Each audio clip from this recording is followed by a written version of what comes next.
All right. Good morning, everyone, and welcome to Ask Me Anything. So it's Tuesday morning, Aim. It's 10 o'clock, and we're here in the studio, and we're taking questions from you. So you have typed in or texted in questions to Dayspring, and Amy is here, and she's going to rifle through them here on the computer, and she's going to find a question, and we're just going to ask them, and we're going to just do our best to answer the question in 60 seconds or less, answering Bible questions with Bible answers. And the reason, again, for the 60 seconds is kind of making it fun, but also you don't always have a half hour, 30 minutes to answer a question with every possible biblical reason of why the question should be answered. So sometimes that can be overwhelming. So I'm trying to just give you kind of off-the-cuff, quick, practical answers to the biblical questions. So that if you're asked about them in life, that way you can kind of share your thoughts in a quick way. So Amy, glad that you're here today. I know busy day in preschool, so it's wonderful. So it's good. And we got a couple questions today. So I think we just have a couple, you were saying, not too many. So let's just see what we got for questions. And then you got a timer here. You can time me on that. I do. I'm ready. Yep. And then we'll see how well we do with the questions. All right? So take notes, and you can time me at home. And if I don't have a biblical answer, I'll get you my opinion. Okay, here we go. Are you ready? Ready. All right. Here's the first question. Does God bless a commonwealth marriage as a state does? And can you be blessed in marriage before God but not legally? On your mark, Okay. Get set, go. Sure. So the question is about marriage. And well, here's a quick thought. I know that the state of Wisconsin does not recognize common law of marriage, nor any other type of relationship except for a marriage. Here's the thing, though, is when people live together, quote unquote, live together, the Bible is very clear about sex outside of marriage is just not approved by God, not accepted by God. I probably count a dozen times I know in the Bible that God condemns sex outside of marriage. So that's not to be embraced in any way. I know sometimes people say, well, we're living together, but there's no sexual relationships. Well, I don't think God can bless just, quote unquote, living together. The reason why on that one, Amy, is because I'll go back to, was it in Thessalonians, I'm thinking, abstain from the appearance of evil. So nowadays people assume if you are in the same house together, you are having sex together, you are having sexual relationships together. So there is an appearance of evil.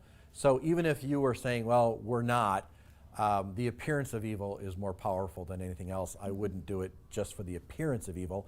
I don't think God can bless the appearance of evil. I don't know how I did on time. I think I went a couple of seconds over. So, okay. But there's a lot of verses on that, Aim. And nowadays, I realize I get it.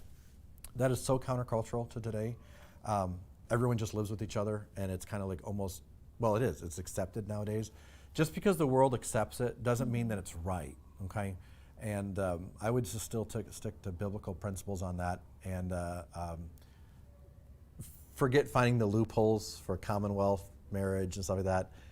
Walk down the aisle, do it legal, get a marriage license, be right before God and be right before a man, and then see God bless it. But don't spend your time looking for loopholes. Just do it right, do it the right way before God and before man. And I think God blesses that. So. Okay, he does bless that. That was even the longer answer. All right, so let's see what else we got, Aim. One other question. So here we go. Is it biblical to believe that forgiveness is an act of the will and then to ask God to heal the feelings? Is it true that if you're still dwelling on an offense and still talking about it, that you haven't forgiven it? Okay, sure. So talking about forgiveness. Ready? Yep. Go. Sure. So forgiveness is an act of the will.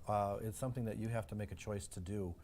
You can't just flippantly forgive someone, I think. I think you have to make a conscious decision that I am asking that person's forgiveness. But I think part of that is you need to pray that God help me to really, truly forgive that person. Why? Well, I think the second part of that question was talking about remembering it and so forth. If you're still reminding the person of the offense and it's still you're bringing it up all the time. The Bible talks in Hebrews about bitterness and those kind of things. I don't think you've really forgiven them if you keep bringing it up. I mean, that would be called holding a grudge. You know, do you remember 10 years ago you offended me? Don't you remember 10 years ago you offended me? Well, I didn't forgive her if I keep bringing it up again. Aren't you thankful that God forgives and forgets? You know, when we get to heaven, God's not going to be up there saying, don't you remember when you were 10 years old, you stole a cookie from the cookie jar? He's not. Because why? Because he has forgiven and forgotten, our sins are paid for. So the example is set there. Jesus Christ isn't going to be reminding us for all of eternity of all the times we offended him. Okay? Forgive and forget. It's a hard thing, but we got to do it. Good. 10, Right. 10, 10. 10 minutes? 1 minute, 1 minute, 10 seconds. 1 minute, 10 seconds. I was going to say that was a pretty long thing. So very good. So that's all the time we have for right now for a couple questions. But if you got some more questions, just text them in or send them in. Questions about anything. Well, ask me anything, and we'll do our best to answer them. Tomorrow, Amy, at 10 o'clock, we're going to have a devotional on anxiety.